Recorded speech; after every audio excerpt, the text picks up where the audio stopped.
એલા ક્યાં રહી ગયો? હાલ ને જલ્દી બાઇટિંગ લે. એલા ઊભો તો રે ઘડીક વાર. અરે હા ભાઈ પહોંચો, તમે ઢાંકણું ખોલો એટલી વાર. આ જલ્દી આ આવ્યા.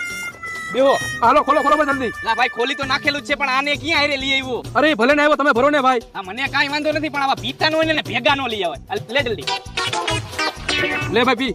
ના ના હું નથી પીતો. અરે મારા હમે મારા પી. ના ના તને ના પાડીને માર નથી પીવું. અરે ભાઈ પી લે, એકવાર તને કડવું લાગશે પછી તો બહુ મજા આવશે. આખો દી જીતે કામ કર્યું છે ને એમાં થાકી ગયો છે ને બધો તારો ઠાકોડો આમાં ઓગરી જાય. અરે ભાઈ એકાદો પેક પી લે, તને મોજ આવી જાય અને ઓલા તને હમ દીધા નકામો ઈ મરી જાય. ના ના અરે ભાઈ પી લે, એમ તો તારાથી મચ્છરે નહીં મરે. અને જો એક પેક મારી લઈશ ને તો તું 10 જણાને એકલો મારીશ. એલા ભાઈ પીને આટલી બધી સલાહ કરે છે, પીધા પછી મારા હાવત દીપડા બની જાય છે. ખહુરિયા આ એમ હવે મરદ નો ફાડ્યો કહેવાય તું. હવે સાચો હાવજ કહેવાય તું. એલા ક્યાં રહી ગયો? હાલ ને જલ્દી બાઇટિંગ લે. એલા ઊભો તો રે ઘડીક વાર. અરે હા ભાઈ પહોંચો, તમે ઢાંકણું ખોલો એટલી વાર. આ જલ્દી આ આવ્યા. બેહો. હાલો ખોલો.